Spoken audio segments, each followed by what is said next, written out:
Kaya yung mag-ilang nyo. May Virgilin. Alis siya, bu.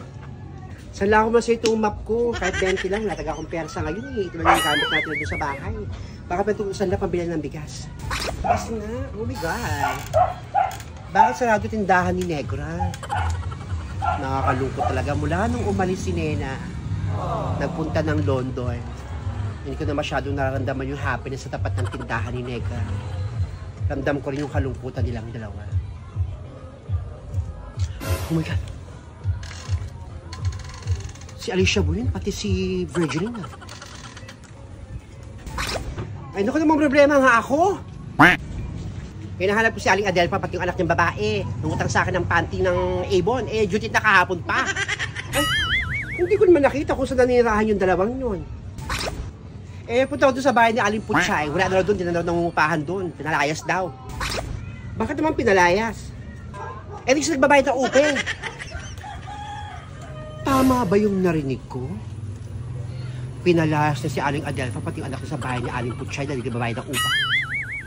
Yun naman pala, hindi nagbabayad ng upa. Kahit naman ako may anong paupahan, palalayasin ko yung magnanay na yun. So kaya pumunta yung dalawang yun. Sino Virgilin? Kunin mo na to. O sige ito. Sama ka may 20 pa ako. Oh, 20 lang to. Oh. Salamat dito Virgilin ha. Laking tulong mo talaga. Ay nako, sana mahanap po yung magnanay na yun. Singilin mo, sayang yun. Abang ko si Alicia Burito. Hanapin ko talaga yung magnanay na yun dahil daming panding inutang nila no. Judith na kahapon, laki-laki nun. 2.5 yun. Sige na, Judith na pala. Salamat. Salamat. Ay, Alicia. Ay, ano yan, Pwede?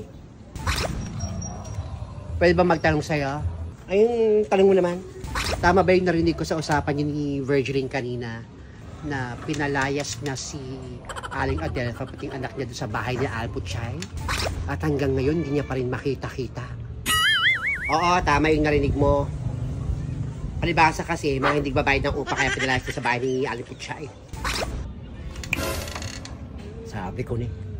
Eh, bakit mo naman natanong? Eh, wala. Sige. Salamat sa Alicia Bu. Ingat ka. O, sige na. Salamat. Tama ako eh. Tama ang hinala ko yung mag-inang siyang pumasok sa compound nila Nena pati ni Parin eh. Na hanggang ngayon, hindi pa rin lumalabas. Tama yung hinala ko. Pero ba't di nakikita ni Negra pati ni Parin? Ano ba naman itong mga to? Saan pumunta si Negra? Ba't sa atin itong tindahan niya? Umanda kayo sa akin. Aabangan ko kayong magnanay. Umanda kayo sa akin magnanay. Parang piling ko nandiyan pa kayo sa loob ng bahay ni Nene. Umanda kayo sa akin. Abangis ako rito. Paring! Paring! Paring! Iniwang pambukas tong gita. Paring! Saan pa itong mga ging-ging na to?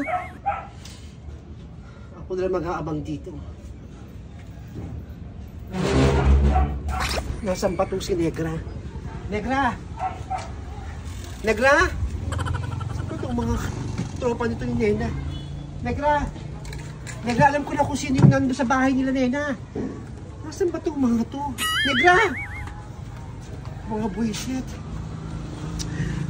Ako, mag-aabang talaga ako dito. Ibubunyag ko talaga yung magnanay na yan. Ako, baka kawawa naman doon si Ninita. Negra! Paring! Sino mga to? Nak! Ninita, punta lang ako sa labas ha. Magbabayad ako ng utang ko kay Virgilin. Baka machismis pa ako. Sige na. Sige po la, ingat po kayo sa paglabas nyo.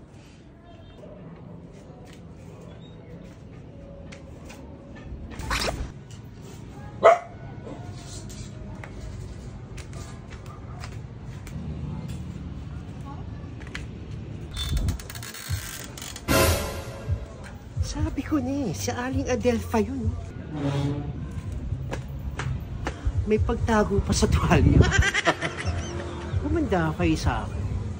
Akong sa magbubunyag sa inyo kung ba't nandiyan kayo naninirahan sa bahay ni Nena. Alam ba ni Nena na dyan naninirahan yan magnanay niya? Eh, inapi-api na si Nena ng mga panahon na walang-wala si Nena. magdakal sa akin.